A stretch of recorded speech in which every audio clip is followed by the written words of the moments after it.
On October 8, 1871, fire didn't strike one city. It consumed 3 states at once. Chicago lost 17,000 buildings and 300 lives in a single night. Yet 250 miles north, the town of Peshtigo, Wisconsin, vanished entirely, killing up to 500 people in the deadliest fire in American history. Across Lake Michigan, whole Michigan settlements burned the very same evening. Why did the Great Lakes ignite all at once? The fire everyone remembers was actually the least of the 3. The Great Chicago Fire earned the headlines, the legends, the paintings. It killed around 300 people, a number that horrified a nation. But it was the smallest and least deadly of 3 simultaneous infernos, and most people have never heard of the other 2. At the same moment, Peshtigo, a single Wisconsin lumber town, lost between 200 and 500 lives, a death toll that dwarfs Chicago's several times over. The town sat in Marinette County, on the Peshtigo River, about 6 miles from Green Bay, and its main employer was the Peshtigo Company, whose sprawling woodenware factory turned out tubs, pails, and broom handles by the thousands. Both blazes began the same evening, October 8, 1871, hundreds of miles apart. And on that identical night, fires tore through Michigan too, striking Holland and Manistee while the sky over the Great Lakes turned the color of a furnace. So the real mystery isn't how one barn caught fire, it's how an entire region caught fire on the same evening. And to understand that, you have to understand how thirsty the land had become. The summer of 1871 had been merciless. Almost no rain fell across the Great Lakes from July through October, and the ground drank up every drop of moisture it held. What had been forest and farmland became kindling, spread across 3 states, waiting for a single spark. In Chicago, the numbers tell the story. Only about 1 inch of rain fell in the weeks before the fire, a trickle where there should have been storms. In the 2 weeks leading up to October 8th, the city's fire department had answered some 30 calls, and just the night before, on October 7th, a blaze on Canal Street had destroyed 4 blocks and burned for 16 hours, leaving the firemen exhausted and their hoses damaged. The wooden buildings baked, the streets cracked, everything flammable grew more flammable by the day. Out in the countryside, the drought reached deeper. Forests, swamps, and even peat bogs dried out completely, so that ground which normally squelched underfoot could now smolder and burn. The land itself had become fuel, and nowhere was that fuel piled higher than around the lumber towns. Those towns lived and died by timber, and timber left waste everywhere. Sawdust drifted in mounds. Slashed piles of branches and bark ringed the mills like tinder stacked against a house. In Peshtigo, sawdust was so plentiful that residents used it to pave their wooden sidewalks and even to surface the roads, meaning the very ground people walked on was combustible. In a wet year, this was ordinary industrial debris. In the drought of 1871, it was a bomb waiting for a match. And no place fit that description better than the city on Lake Michigan.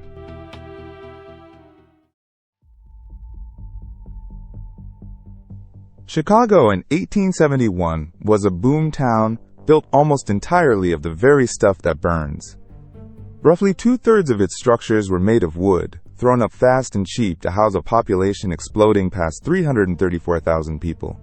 2 decades earlier, in 1850, the city had held fewer than 30,000 residents, and it had swelled tenfold in a single generation, its shoreline crowded with grain elevators and lumber yards holding an estimated 1 billion board feet of pine.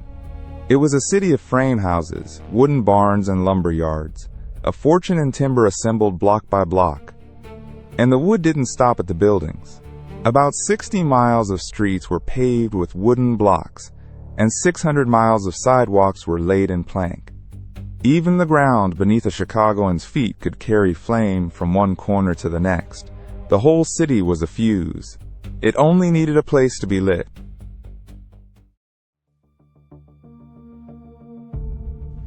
That place, as the legend goes, was a barn on DeCoven Street.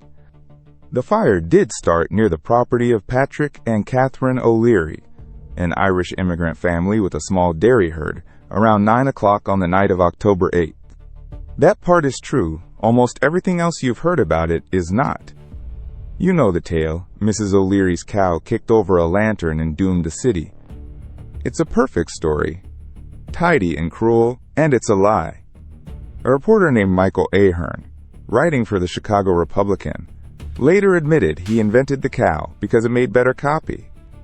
A watchman named Matthias Schaffer, stationed in the courthouse cupola, first spotted the flames but misjudged their location and sent the fire companies more than a mile off course, costing precious minutes. The O'Learys were scapegoated for generations over something a journalist made up, and it was not until 1997 that the Chicago City Council formally exonerated Catherine O'Leary and her cow. The truth carries its own bitter irony. The fire began at the O'Leary barn, yet the O'Learys' own home survived the night untouched. The blaze roared off in the other direction, sparing the family blame for it and consuming the city instead. And what turned a barn fire into a catastrophe was the wind.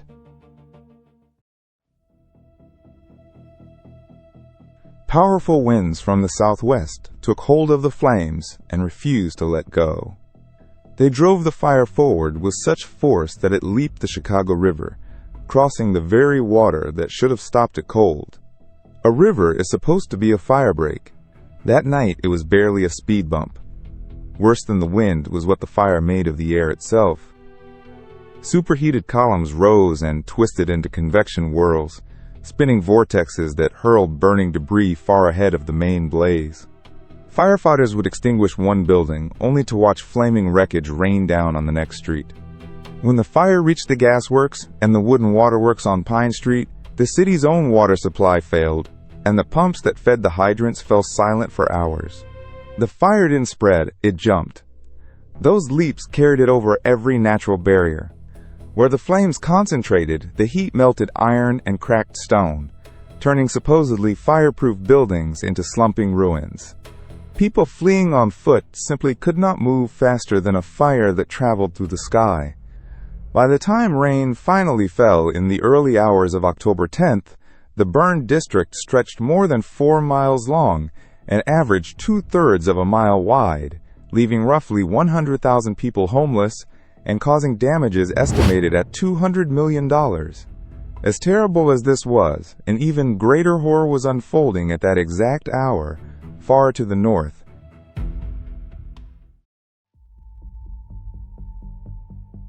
Peshtigo was a lumber town of roughly 1,700 souls, tucked into the pine forests of northeastern Wisconsin. It should have been a footnote.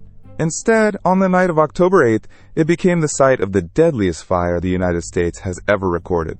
What arrived there was not a fire in any ordinary sense. It was a firestorm. The heat of countless burning acres fed a single, monstrous system that generated its own hurricane-force winds, pulling air inward with such violence that the storm sustained and amplified itself. This was a fire that made its own weather, a self-feeding engine of destruction howling over the treetops. Inside that storm, the temperatures defy imagination. Scientists believe the heat may have exceeded 2,000 degrees Fahrenheit, hot enough to reduce human beings to ash and turn sand to glass. Survivors, among them Father Peter Pernin, the town's Catholic priest who lived to publish a detailed account, described a wall of flame rather than a spreading front, along with a strange rumbling roar that preceded it like an approaching train. The entire town was destroyed in about an hour. When a fire like that arrives, there is nowhere to hide on land, so the people of Peshtigo did the only thing left to them. They ran for the river. Hundreds fled into the Peshtigo River, plunging into the cold water as the world above them burned. It should have been salvation. For many, it was a different kind of death. The river became a scene of desperate horror, packed with bodies human and animal. Some drowned in the crush and the current, pulled under or trampled by the panic.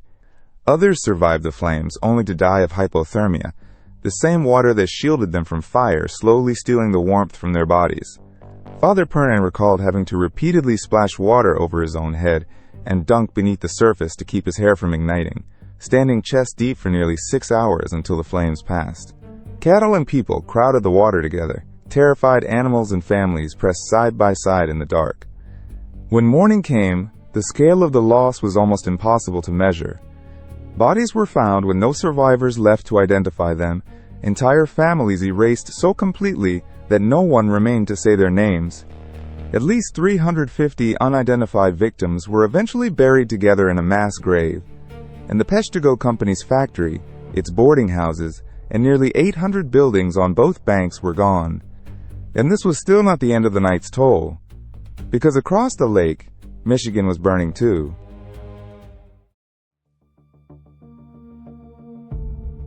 The same weather that doomed Peshtigo swept east, and Michigan's forests exploded into flame. Fire struck the areas around Holland, Manistee, and Port Huron that identical evening, spreading through communities that had no warning and no defense. In Holland, a Dutch settlement founded only 24 years earlier, more than 200 buildings burned, and the town was reduced to little more than its churches and a scattering of homes on the outskirts. The Great Lakes offered no barrier. The fire simply crossed the map. The devastation there centered on the region Michiganders call the Thumb, the eastern lands jutting into Lake Huron, which burned heavily and repeatedly. Roughly 200 or more people died in Michigan that autumn, and the flames consumed over 2 million acres of forest and farmland.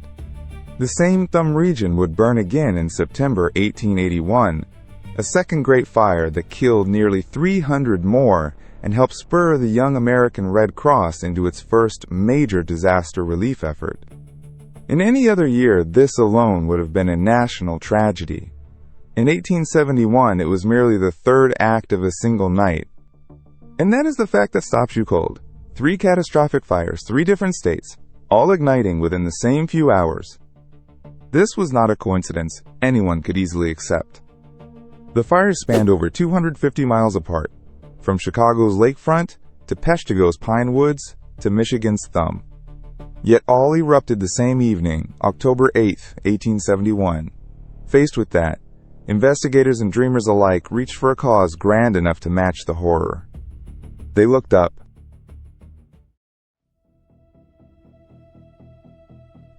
One theory blamed the heavens directly, pointing to fragments of Comet Biela, a comet known to have broken apart, whose debris, some claimed, rained down on the Great Lakes and set the world alight.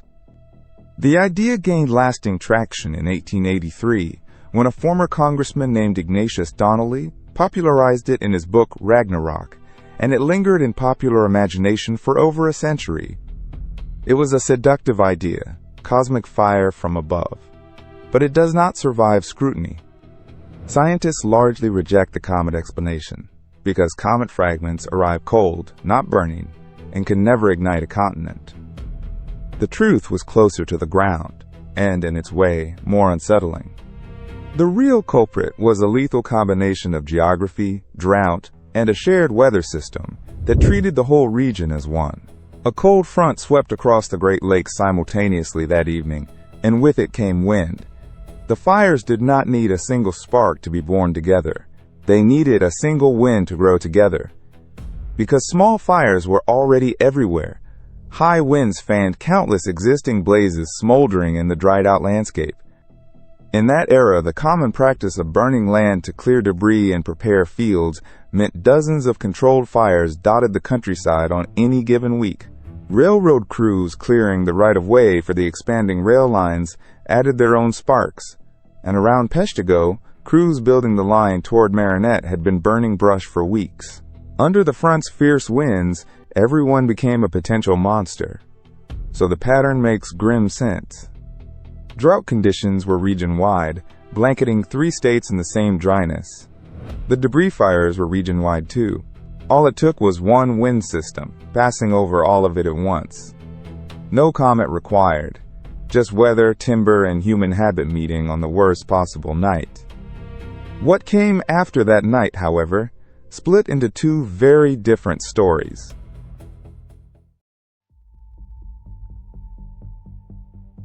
Chicago rose again with something close to defiance. The city rebuilt within a few years, and it rebuilt with fireproof ambition. Out of the ashes came the rise of steel and brick construction, the beginnings of an architecture that would eventually reach for the sky. Chicago turned its disaster into a legend of resurrection. Peshtigo was granted no such second act.